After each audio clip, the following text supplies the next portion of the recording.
सभी को आत्मबंधन। I hope आप सभी स्वस्थ होंगे। तो जैसा कि एकादशी के बारे में मैंने वीडियो शेयर की हैं, पहले वीडियो में एकादशी क्यों मनानी चाहिए तो इसके बारे में जाना था। उसका हमने साइंटिफिक एस्पेक्ट, स्पिरिचुअल एस्पेक्ट समझा था। और अगर आपने वो वीडियो नहीं देखी है तो आप जाकर वो वीडियो देखिए, उसके बाद ही आपको ये समझ में आएगा। और इसमें हम समझेंगे कि एकादशी क्यों मनानी चाहिए और इसका जो है माइथोलॉजिकल एस्पेक्ट क्या है या पौराणिक जो है अर्थ क्या है, क्यों मनानी चाहिए। और देवी एकादशी कौन है और एकादशी का व्रत रहने से पाप जो है वो नष्ट कैसे हो जाते हैं, तो इसके बारे में समझेंगे। और ये भी समझेंगे कि एकादशी को चावल क्यों नहीं खाने चाहिए। तो आप अभी बने रहिए और लास्ट तक वीडियो को सुनिएगा, तभी आपको समझ में आएगा। और ये कभी भी आपको वीडियो मिलेगा, लेकिन आपको पता है कि एकादशी तो है, मंथ में 2 बार आती है। तो आपको जब इसका मीनिंग पता होगा तो आप इसे श्रद्धापूर्वक और साइंटिफिकली दोनों तरीके से समझ के अपने नियमों का पालन कर पाएंगे और आप समझ पाएंगे कि हमें इसका प्रॉफिट कैसे लेना है। तो मैथोलॉजी के अकॉर्डिंग या पुराणों के अनुसार विष्णु जी ने पाप पुरुष की जब रचना की और उसे ड्यूटी दी कि जो लोग पाप करेंगे तो उन्हें पाप पुरुष जो है वो नरक में डाल करके उनके पापों का दंड देगा। और जब पाप पुरुष ने अपना कार्य शुरू किया यानी यमपुरी में लोगों को दंड देना शुरू किया, सजा मिलनी शुरू हुई, तो वहां लोगों ने चीखना पुकारना चिल्लाना शुरू कर दिया। तो जब विष्णु जी ने चीख पुकार सुनी और उनके कान में ये आवाज़ पहुंची तो उन्होंने देवदूतों से पूछा कि ये शोर कैसा है, ये चीख पुकार कैसी है। तो देवदूतों ने बताया कि आपने जिस पाप पुरुष को पापी लोगों को दंडित करने के लिए काम सौंपा है तो वही अपने काम कर रहा है। और अब जबकि वो कलयुग का प्रारंभ हो गया है और पाप बढ़ रहा है, तो जो पाप पुरुष है वो ओवर टाइम करने लगा है, यानी वो लोगों को दंडित करने से पीछे नहीं हट रहा है और इसीलिए लोग दर्द से चिल्ला रहे हैं। तब विष्णु जी के मन में उन लोगों के प्रति करुणा का भाव जागृत हुआ, यानी करुणा की ऊर्जा उठी और तभी उस ऊर्जा से एक देवी प्रकट हुई। और ये जो स्टोरी है, ये जो कहानी है, ये पुराणों के अकॉर्डिंग ही है। एकादशी महात्म में इसका वर्णन है। और तब जब ये देवी प्रकट हुई तब भगवान विष्णु ने उनसे पूछा कि हे देवी तुम कौन हो। तो देवी ने कहा कि मैं आपकी ही एक दासी हूँ जो आपकी करुणा की ऊर्जा से बनी हूँ और मैं एक दासी हूँ, इसलिए आप मुझे एकादशी बुला सकते हैं। और आज जो भी आपका नाम लेगा मैं उसके पाप नष्ट करके उस आत्मा को आपके शरण में ले आऊंगी। और उस दिन जितने भी लोगों ने विष्णु जी का नाम लिया उन सबको एकादशी ने पाप मुक्त कर दिया। और फिर क्या था कि उस दिन नरक खाली हो गया। तो पाप पुरुष जो था वो विष्णु जी के पास पहुंचा और बोला, प्रभु आप जो हैं वो सबको यमलोक से फ्री कर देंगे तो मैं दंड किसे दूंगा।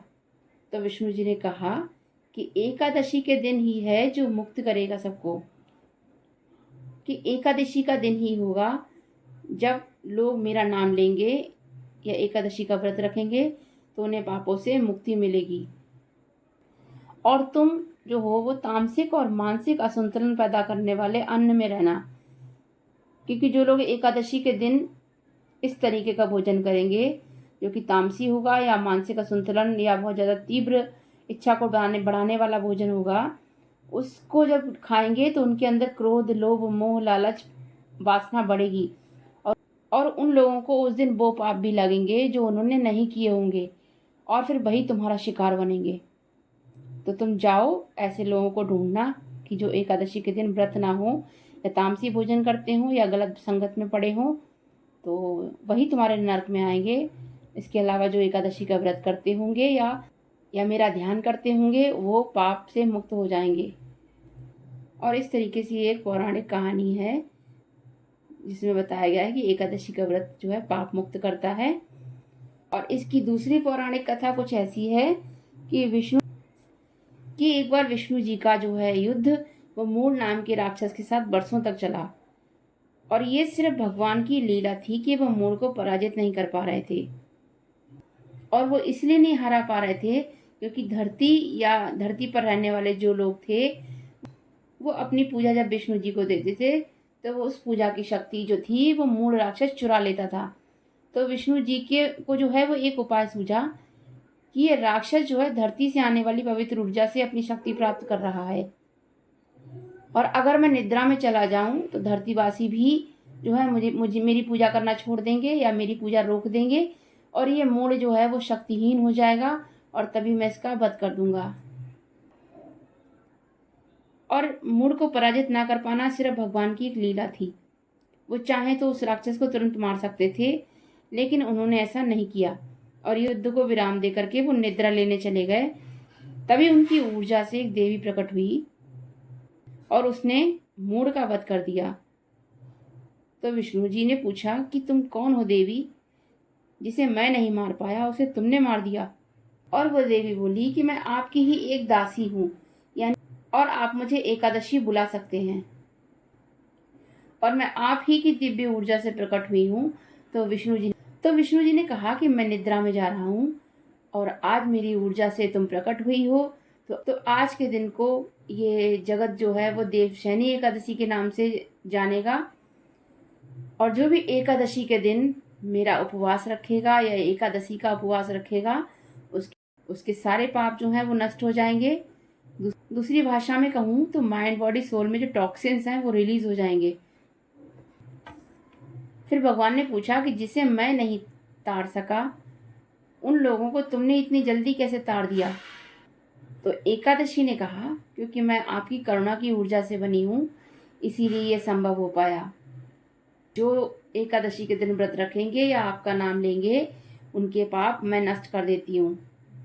तो ये दो पौराणिक कारण थे एकादशी व्रत के। और जिस दिन विष्णु जी निद्रा से जागे उस दिन को देव उत्थानी एकादशी के नाम से जानते हैं। तो अब आपको एकादशी व्रत का साइंटिफिक, स्पिरिचुअल, मैथोलॉजिकल जो है एस्पेक्ट समझ आ गया होगा। तो जो लोग चाहते हैं कि उनकी मेंटल, स्पिरिचुअल, फाइनेंशियल हेल्थ अच्छी रहे, तो उन सभी को एक एकादशी का व्रत जो है वो ज़रूर करना चाहिए। आई होप आपको ये वीडियो अच्छी लगी होंगी, तो जितना हो सके शेयर करिएगा। सभी को thank you. God bless you.